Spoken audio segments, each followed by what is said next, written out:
Boa noite a todos. Vou falar hoje sobre a mulher samaritana. Na verdade, o tema é o sétimo marido. Então, capítulo 4 do Evangelho de João. Inicialmente eu vou ler os versículos 16 a 18, que diz assim: Disse-lhe Jesus: Vai, chama o teu marido e vem cá. A mulher respondeu e disse: Não tenho marido.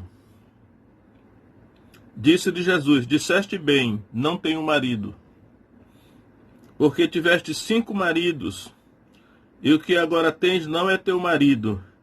Isto disseste com verdade. Então, a mulher teve 5 maridos. Tá, o óculos aqui, você está enxergando melhor com o óculos. A mulher tivera 5 maridos e agora estava com o 6º. E aí Jesus disse: esse que agora você tem não é seu marido. Ou seja, até podia haver um homem com ela ali, mas legitimamente não era seu marido. Eu quero fazer uma abordagem hoje tipológica, espiritualizar o texto, né? Então, essa mulher samaritana, aí na região da Samaria, eu quero dar uma olhada lá no Antigo Testamento, como é que começou essa história dos samaritanos, né? Primeiro livro de Reis 16, 24, 23, começa a dizer o seguinte: No ano 31 de Asa, rei de Judá, Onri começou a reinar sobre Israel e reinou 12 anos, e em Tirza reinou 6 anos. E de Semer comprou o monte de Samaria por 2 talentos de prata, e edificou nele. E chamou a cidade que edificou Samaria, do nome de Semer, dono do monte. Então aqui está o início da cidade de Samaria, que não somente depois se tornou mais do que uma cidade, mas uma região com várias cidades, e da onde era procedente aquela mulher samaritana, da cidade de Sicar. E a origem foi Onri, que foi o pai de Acabe, rei de Israel. E durante muito tempo, a história é muito longa lá no Antigo Testamento, Samaria foi a capital do reino do norte. As 10 tribos formavam o reino do norte, e a capital era Samaria. Agora, para não perder de vista a questão dos 5 maridos que aquela mulher samaritana teve, aí eu quero dizer, na tipologia aqui, eu quero entender que essa mulher samaritana, ela representa a nação samaritana. De certo sentido, a nação de Israel, né? À luz do Antigo Testamento, as 10 tribos que formavam o reino do norte, cuja capital era Samaria. E uma das primeiras coisas que eu aprendi no seminário foi que a queda de Samaria aconteceu no ano 722 antes de Cristo, pelas mãos dos assírios. E no capítulo 17 do segundo livro de Reis, nós vamos encontrar a história da queda de Samaria, e vai dizer o motivo. É um capítulo até extenso, não vou ler todo, mas vou destacar algumas coisas. Então diz aqui que o rei Salmanazar, ou Salmaneser, da Assíria, ele levou os judeus cativos para a Assíria e deixou apenas alguns pobres ali na terra, agricultores, né, para não deixar a terra totalmente desolada. Mas aí eu vou ler o segundo livro de Reis 17, 24, diz o seguinte: E o rei da Assíria trouxe gente de Babel, de Cuta, de Ava, de Ramate e de Sefarvaim, e fez habitar nas cidades de Samaria, em lugar dos filhos de Israel. Eles tomaram a Samaria em herança e habitaram nas suas cidades. Então veja aqui a substituição da população judia, israelita, da Samaria, foi substituída por gente que veio dessas 5 cidades. Então, essas 5 cidades aqui, é bom destacar bem, que essas 5 cidades aqui, creio eu, que representam os 5 maridos, né? Os 5 maridos que aquela mulher teve. Ou seja, espiritualizando, né? Então vamos ver aqui que cada uma dessas cidades, eles trouxeram um deus. 2 delas trouxeram 2 deuses, por isso que alguns questionam se essa interpretação é correta ou não, né? Mas eu creio que dá para conciliar isso. Segundo livro de Reis 17:30 diz assim: e os de Babel fizeram Sucote e Benote.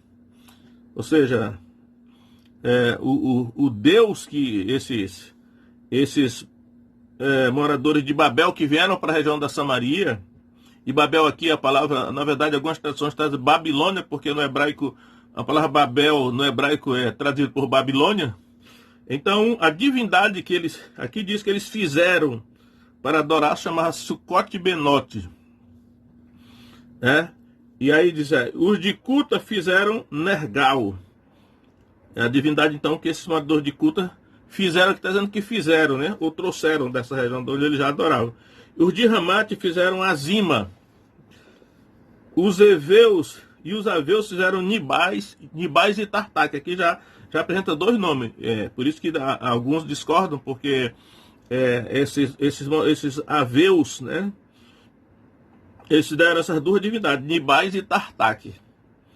E os Sefarvitas queimavam seus filhos no fogo, a Adrameleque e Anameleque, deuses de Sefarvaim.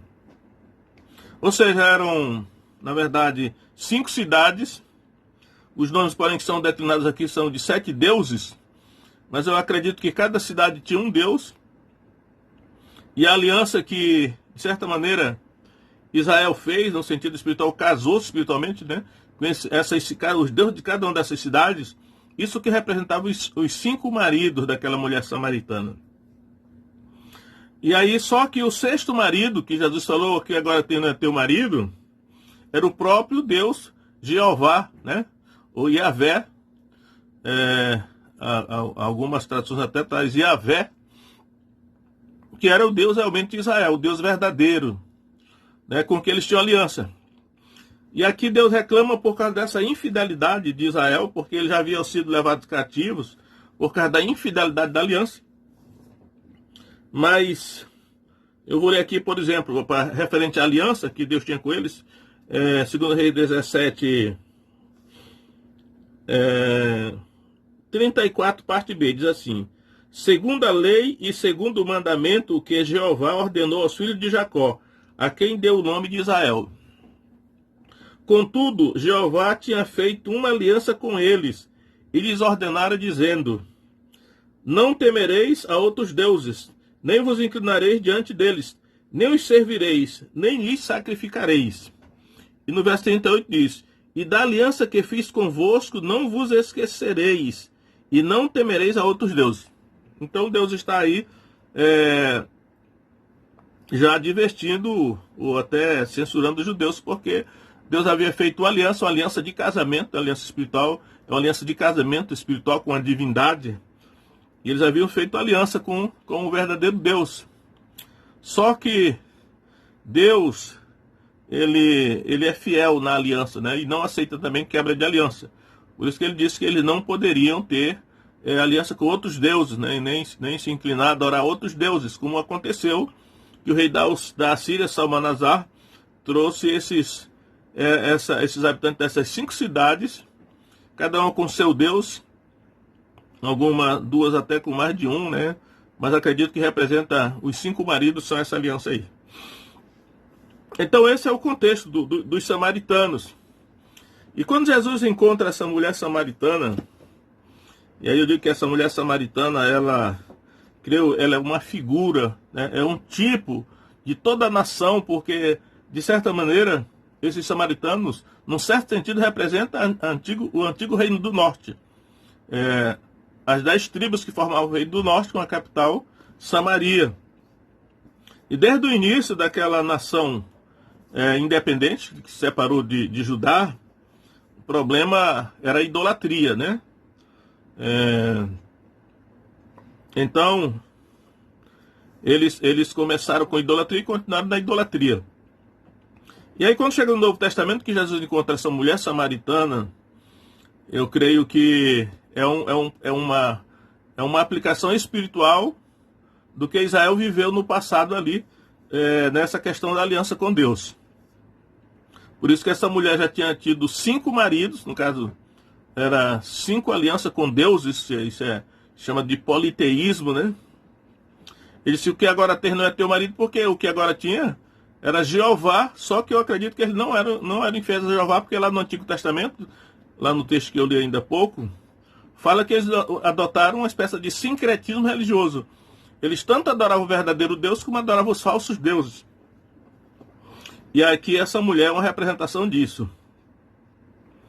Então, quando nós formos assim pensar na questão espiritual, a respeito de casamento espiritual, uma das coisas é que nós não devemos andar no mundo sem um Deus, né? Tipo assim, eu vou ler aqui Efésios 2:12, aonde o apóstolo Paulo, ele descrevendo a situação dos gentios, porque ele escreveu essa carta aos Efésios, eles eram gentios.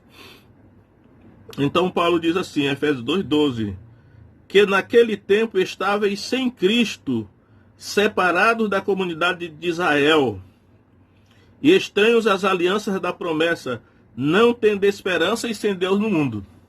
Ou seja, eles estavam numa situação precária, né? A Bíblia mostra que o mundo em que nós habitamos é um mundo tenebroso, né?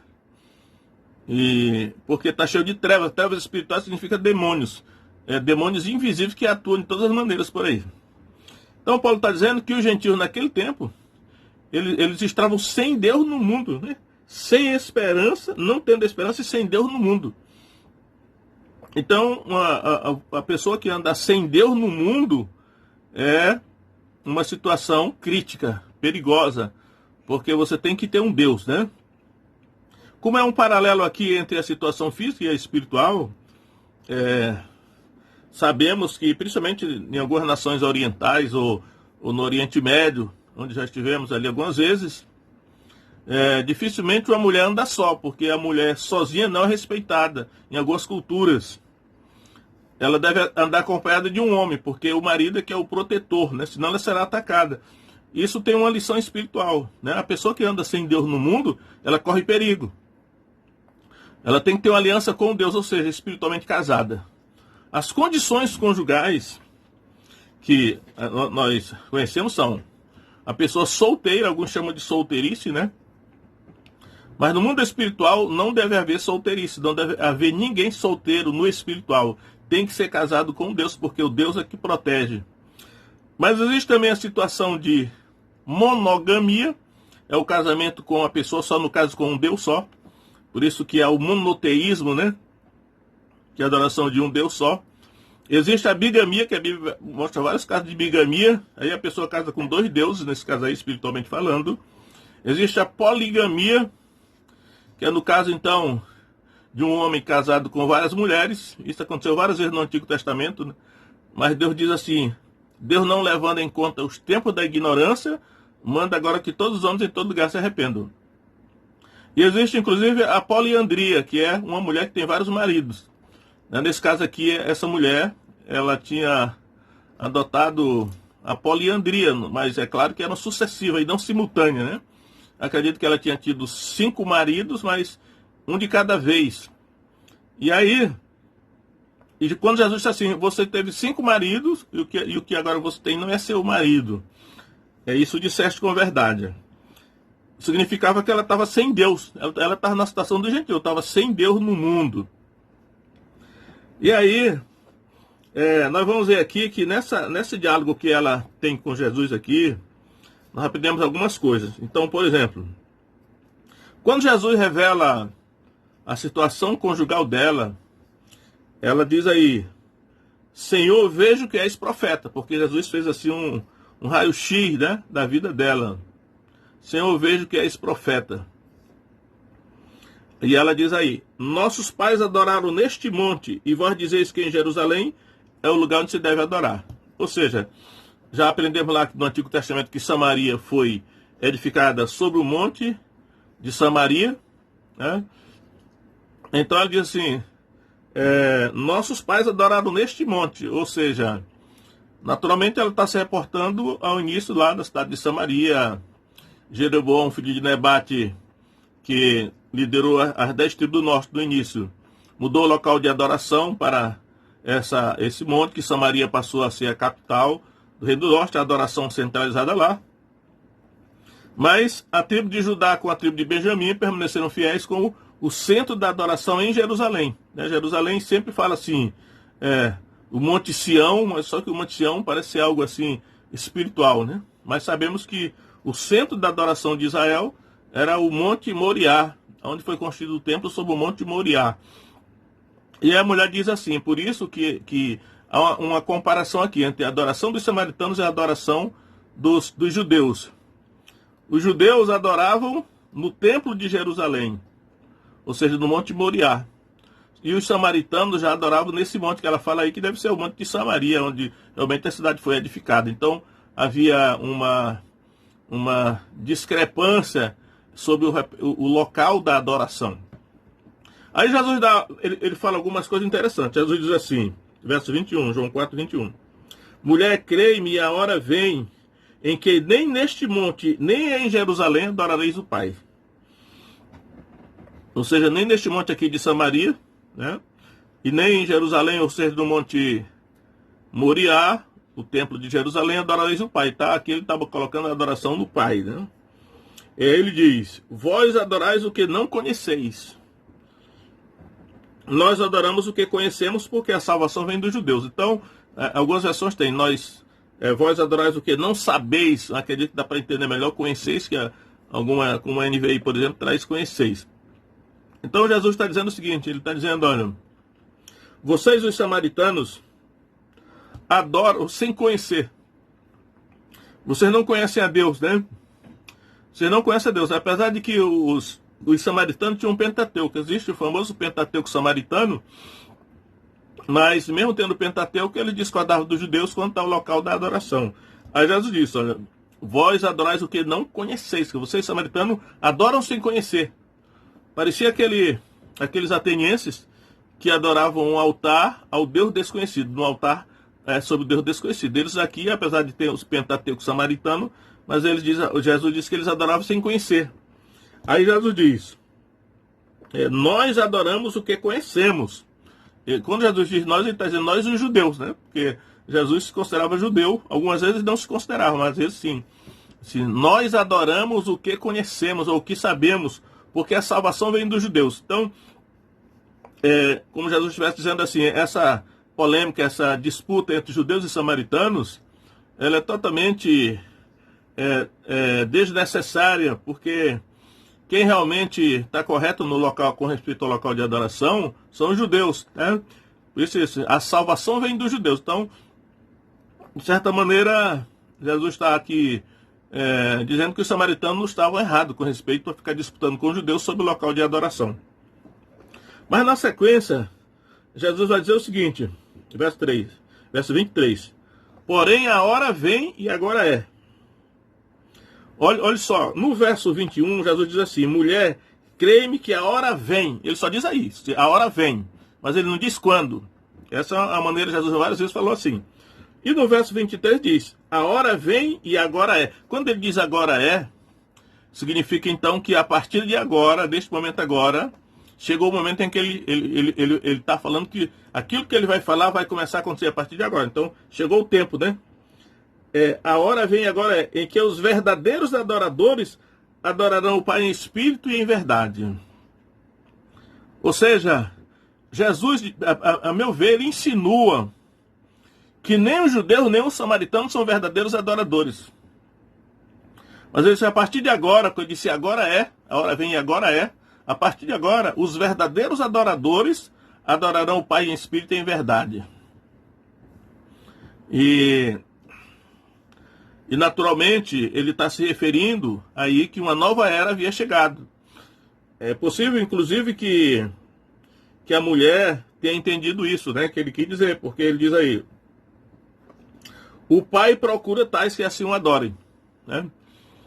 Então, o Pai procura adoradores, verdadeiros adoradores.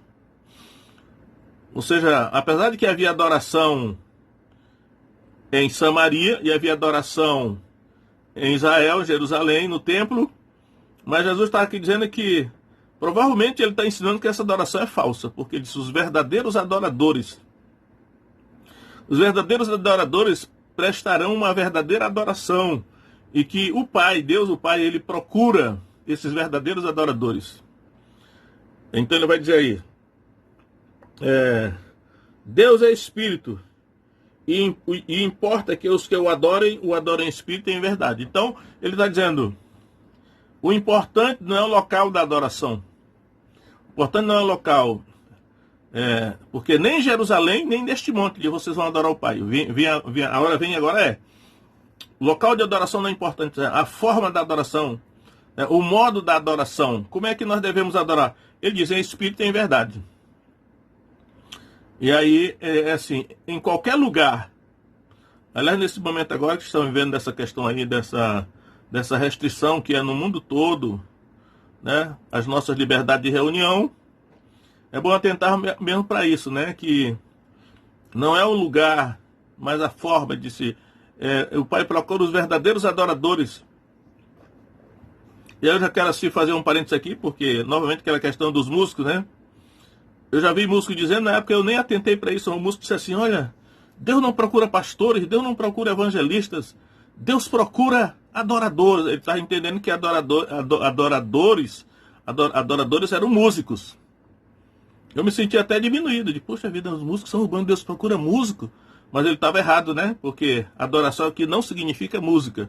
A música, eu repito, é chamada de louvor. Na Bíblia a música é chamada de louvor.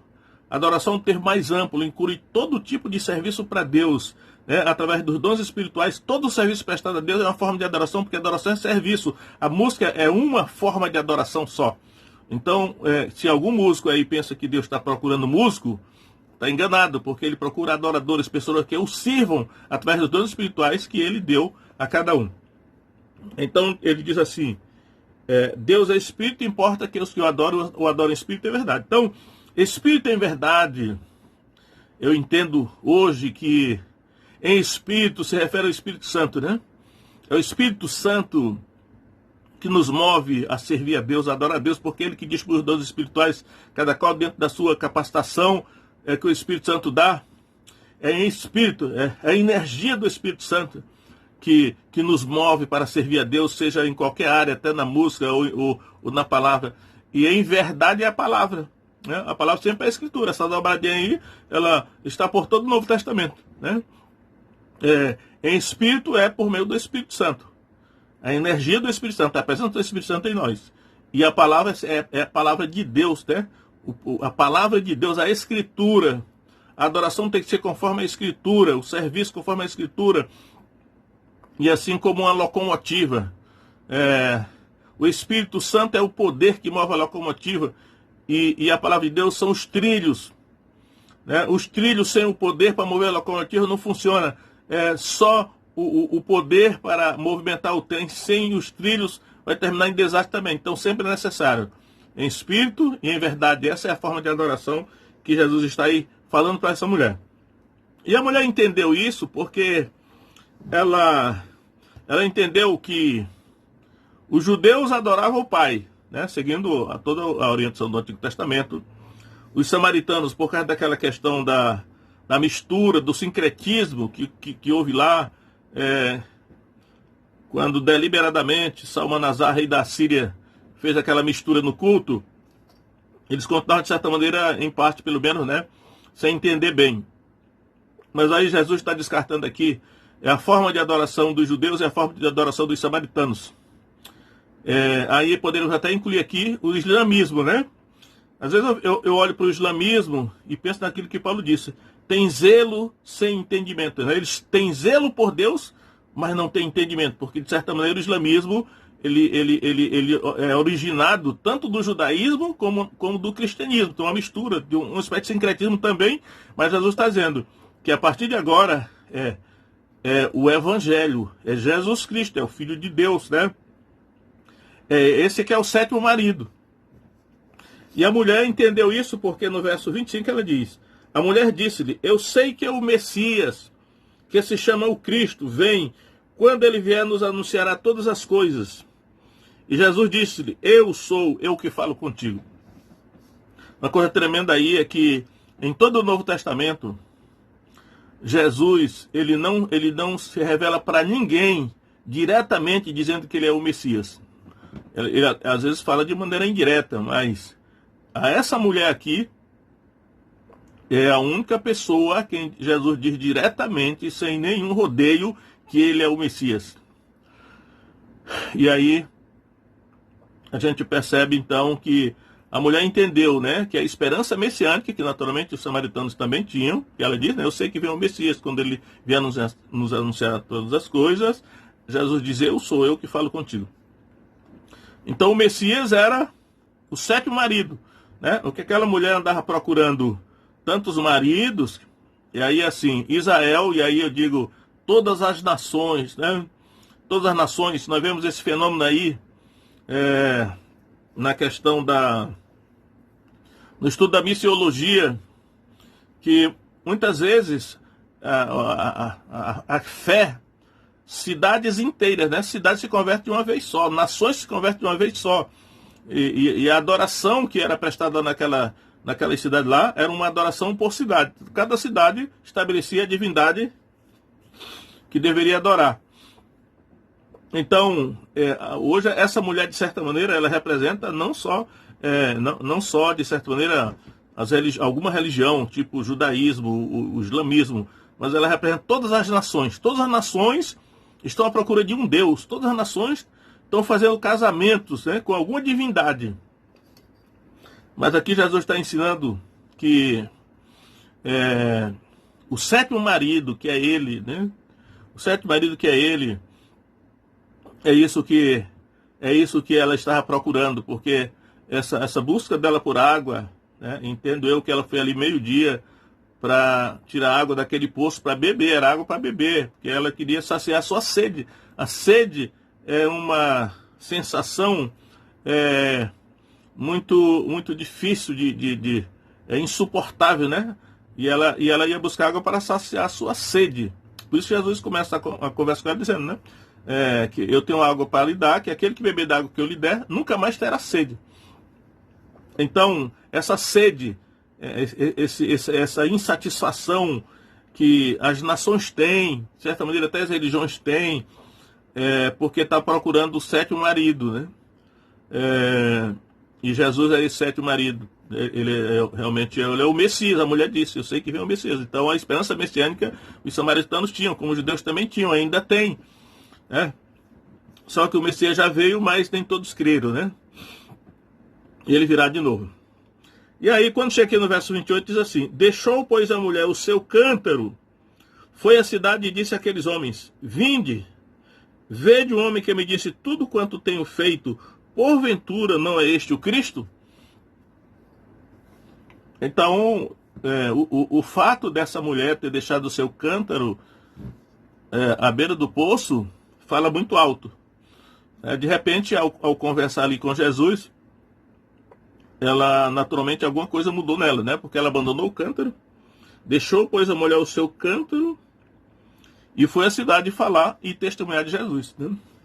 E ela tentou dar aula de teologia para Jesus, né? Mas agora, para aqueles homens que a conheciam, ela apenas deu um testemunho muito humilde. Ela disse assim: vinde, vede um homem que me disse tudo quanto tenho feito.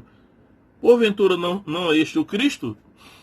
Ela então insinua aí, ela dá a entender que os samaritanos ali, seus conterrâneos ali, eles também tinham a esperança messiânica. Já sabemos o desfecho aí, né, que aqueles homens foram, né, e eles viram Jesus. Vamos ver o verso 39. Muitos dos samaritanos daquela cidade creram nele pela palavra da mulher, que testificou: disse-me tudo quanto tenho feito. Indo, pois, ter com ele os samaritanos, rogaram-lhe que ficasse com eles. Então ficou ali 2 dias. E ele dizia à mulher: já não é pelo teu dito que nós cremos, porque nós mesmos o temos ouvido, e sabemos que este é verdadeiramente o Salvador do mundo. Então, ela casou espiritualmente, né? Agora ela tinha o sétimo marido, o herdeiro marido. É isso que Deus tem para todo ser humano, que não existe solteirice no mundo espiritual. Você tem que estar casado com Deus. E tem que ser com o Deus verdadeiro, porque tem muitos deuses falsos por aí. Então, por isso que quando no Novo Testamento, mais de uma vez, Deus testifica do seu Filho dizendo: este é o meu Filho amado, em quem me comprazo. A ele ouvi. Deus aponta o seu Filho para o case com ele, né? Esse é o Filho de Deus, é o sétimo marido. Precisamos casar, fazer aliança. No mundo espiritual, fazer aliança, né? E uma aliança monogâmica. Servir, adorar somente a ele. Isso é monoteísmo. Então, que cada um aí encontre também o sétimo marido, se você está na situação dessa mulher. Jesus é o sétimo marido. Deus abençoe cada um aí, em nome do Senhor Jesus Cristo também.